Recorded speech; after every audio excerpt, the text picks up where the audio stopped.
Ya Ramadan, ya Ramadan, ahlan bika, ya Ramadan, ya Ramadan, ya Ramadan, ji'na ilaika bil ghufran, ya Ramadan, ya Ramadan, ji'na ilaika bil ghufran. Assalamualaikum warahmatullahi wabarakatuh. Bismillahirrahmanirrahim. Alhamdulillah, alhamdulillah, wa syukur nikmatillah, la haula wa la quwata illa billah. Amma ba'du. Kaum muslimin wal muslimat rahimakumullah, bersyukur kita kepada Allah Subhanahu wa taala atas segala karunia nikmat yang telah Allah berikan kepada kita semuanya. Sungguh besar nikmat yang telah Allah berikan kepada kita. Bersolawat kita kepada Nabi Muhammad sallallahu alaihi wasallam. Allahumma sholli ala sayyidina Muhammad wa ala ali sayyidina Muhammad. Kaum muslimin wal muslimat rahimakumullah. Alhamdulillah kita dipertemukan kembali dengan Ramadan yang kita nanti. Syahrul Ramadan, syahrul rahmah, syahrul maghfirah, syahrul idkum minan nar. Bapak Ibu musliman muslimat rahimakumullah. Suatu hari Rasulullah didatangi oleh malaikat Jibril alaihissalam. Kemudian malaikat Jibril berpesan kepada Rasulullah. Pesannya ini ada dalam hadis yang diriwayatkan oleh Imam Tabrani. Atani Jibril alaihissalam. Faqala, ya Muhammad, isma sikta fa innaka mayitun. Wa ahbib man sikta fa innaka mufaridu. Wa amalan sikta fa innaka mazziyun bih. Sarafal mu'minin iyamahu billail wa isuhu istatahu anin nas. Ada 5 pesan yang disampaikan oleh Jibril alaihissalam kepada Rasulullah. Yang pertama adalah isma sikta fa innaka mayitun. Hiduplah sesukamu. Hiduplah sesuai dengan kemampuanmu. Kamu mau apa silakan. Tapi ingatlah bahwa hidupmu akan berakhir dengan kematian. Oleh karenanya hidup itu pilihan untuk kita. Kita mau jadi orang baik silahkan, jadi orang yang jahat silahkan. Ramadan datang, kita isi dengan banyak beribadah silahkan. Ramadan mau kau biarkan berlalu dengan sia-sia silahkan. Tapi ingatlah, isma sikta fa innaka mayitun. Ketika kamu hidupmu berakhir dan mati, maka penyesalanlah yang akan kau dapatkan. Ingat bahwa orang yang telah mati, yang telah berakhir hidupnya, dia akan penuh dengan penyesalan. Orang yang ahli maksiat, orang yang ingkar kepada Allah, pasti dia akan menyesal.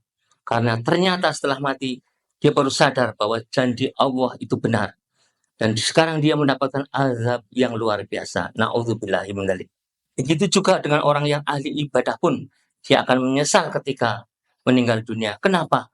Penyesalannya bukan karena seperti orang yang tadi, tapi penyesalannya karena merasa ibadahnya belum maksimal.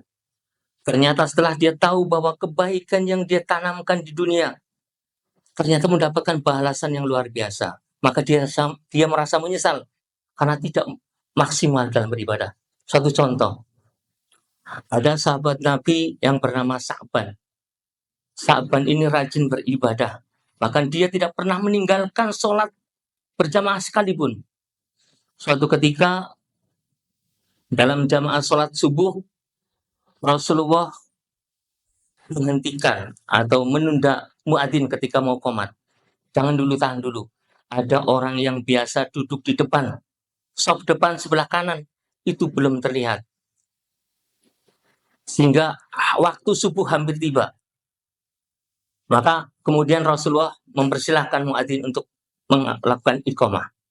Dan setelah sholat selesai, Rasulullah kemudian menanyakan, adakah tahu siapa yang biasa duduk di depan, pojokan atas tadi?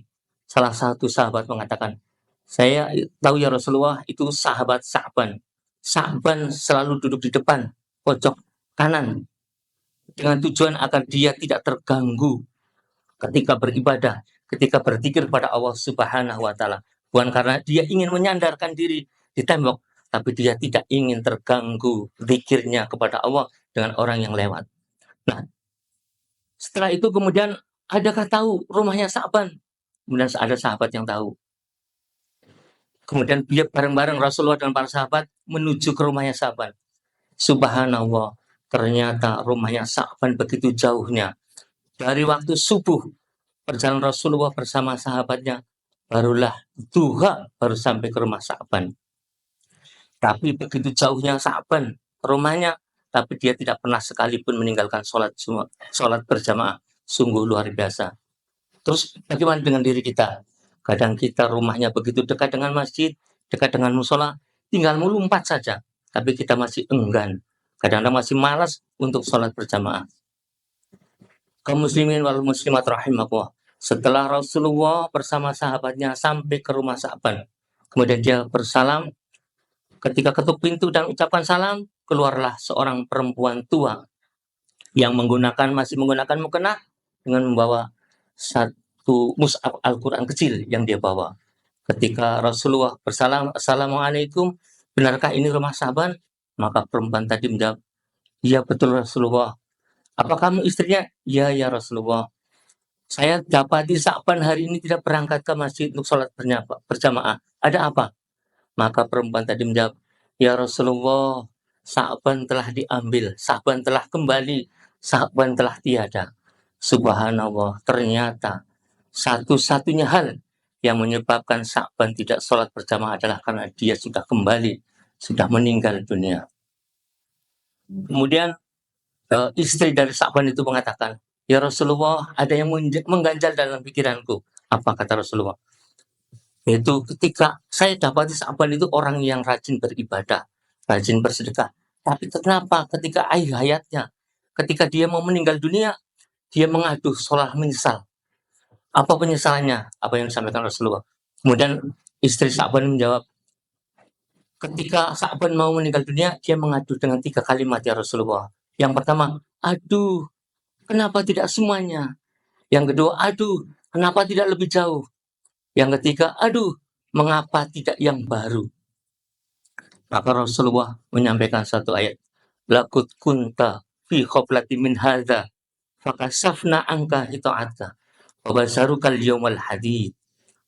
Kebanyakan manusia lalai dari perkara ini. Kemudian Allah buka penghalang, hijab, aling-aling yang menutupi penglihatannya. Maka setelah Allah buka penglihatannya, maka Allah berikan ketajaman pada penglihatannya. Sehingga pada saat itu Sa'ban ditunjukkan kehidupan apa, pahala apa yang didapatkan atas amal apa yang dia perbuat di dunia.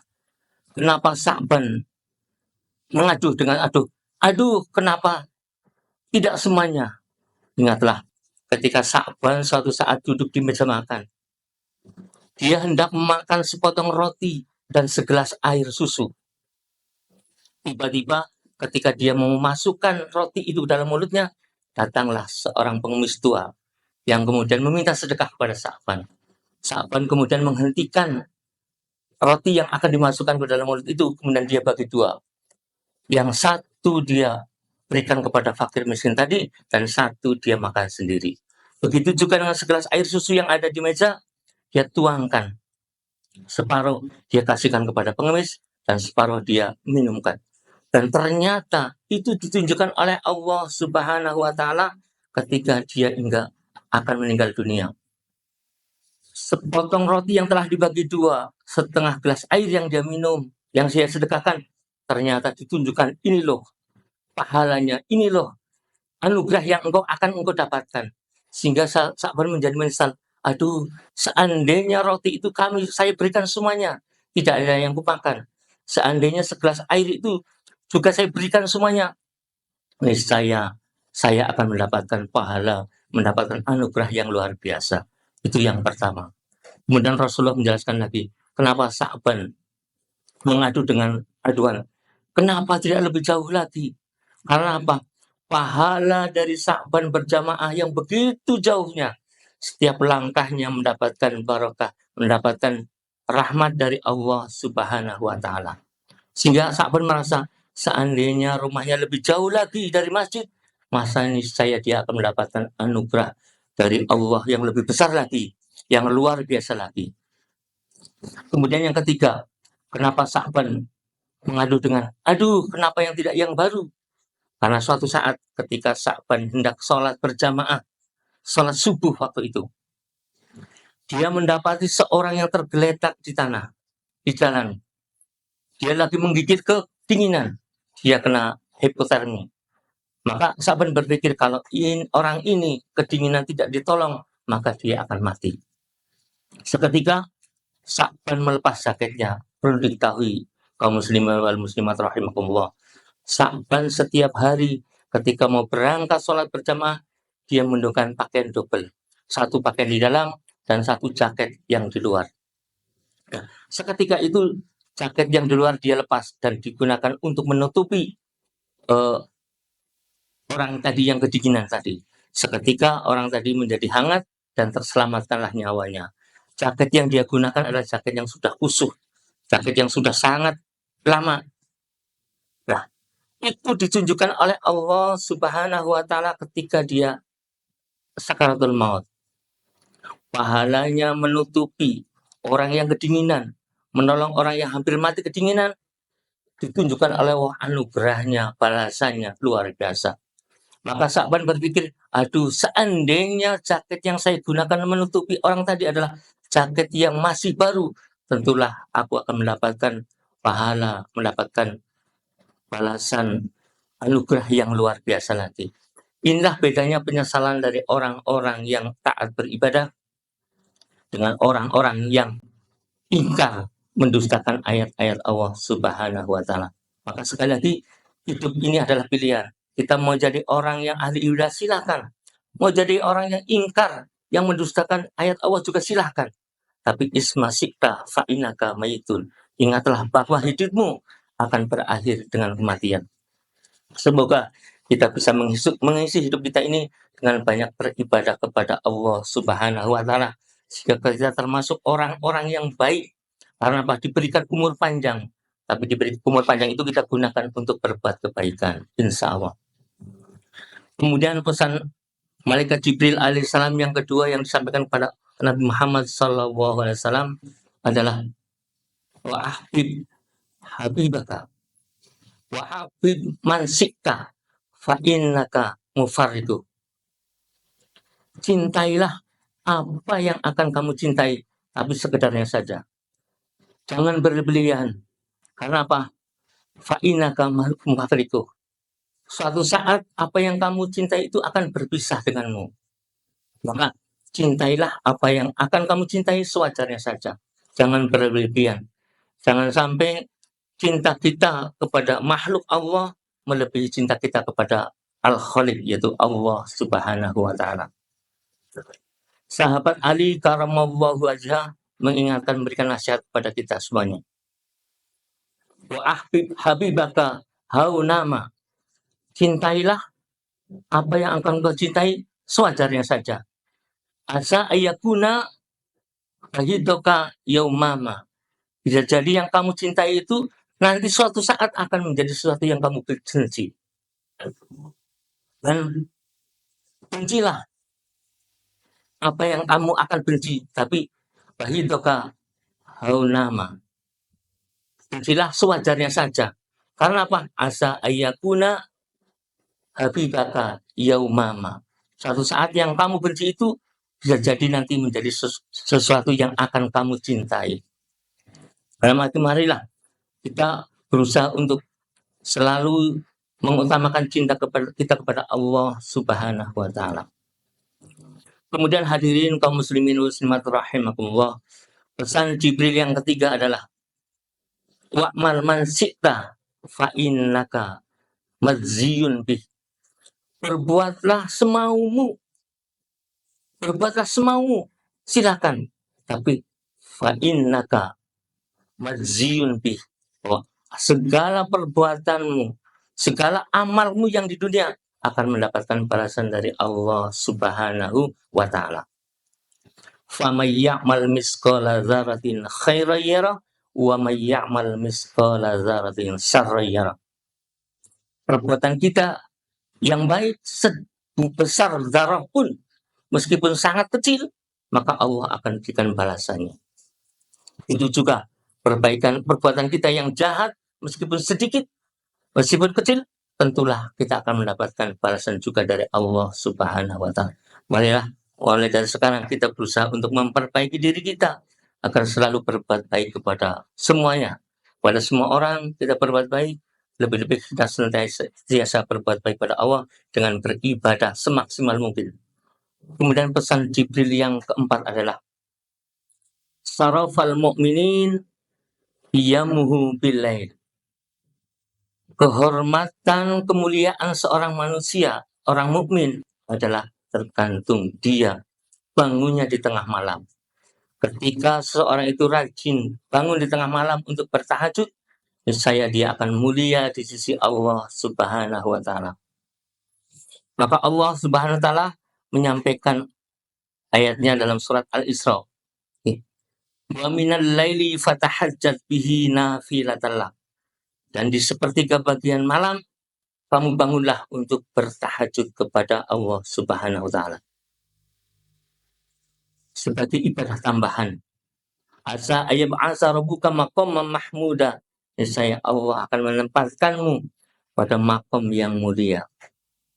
Maka marilah kaum muslimin rahimahullah, jangan sampai kita lupakan, kita tinggalkan sholat malam dengan sia-sia.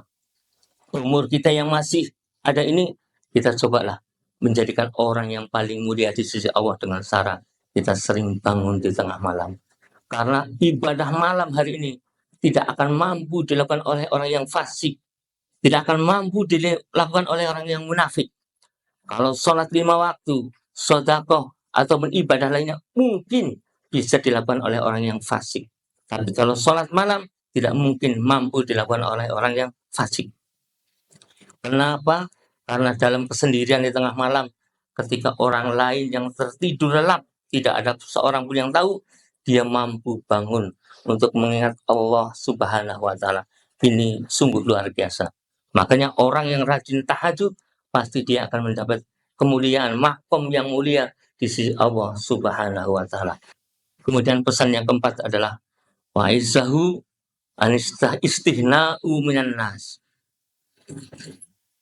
Keperkasaan seorang manusia adalah ketidaktergantungannya kepada manusia. Hadirin rahimakumullah, kadang kita sering sekali menggantungkan diri kita dengan meminta pertolongan dari orang lain, menggantungkan diri kita minta pertolongan kepada sesama makhluk. Tapi kadang-kadang kita lupa bahwa Allah lah yang maha segala-galanya. Maka dari itu, ketika orang ini mampu menggantungkan dirinya hanya kepada Allah Subhanahu wa Ta'ala, tentulah dia orang yang perkasa. Hadirin kaum muslimin rahimakumullah, semoga Ramadan ini kali ini menjadi berkah bagi kita semuanya. Kita bisa mengisi Ramadan dengan baik, dengan banyak beramal. Kita maksimalkan puasa di siang hari. Kita maksimalkan sholat tarawih di malam hari. Kita banyak baca Al-Quran. Kita banyak berzikir kepada Allah Subhanahu wa Ta'ala. Niscaya Ramadan akan mengantarkan kita kepada manusia yang paling mulia di sisi Allah, yaitu la'allakum tattaqun. Demikian, kurang lebihnya mohon maaf. Aqulu qouli hadza astaghfirullahal ladzim li wa lakum wa lisa'iril muslimina wal muslimat wal mu'minina wal mu'minat fastaghfiruhu innahu huwal ghafurur rahim. Assalamualaikum warahmatullahi wabarakatuh.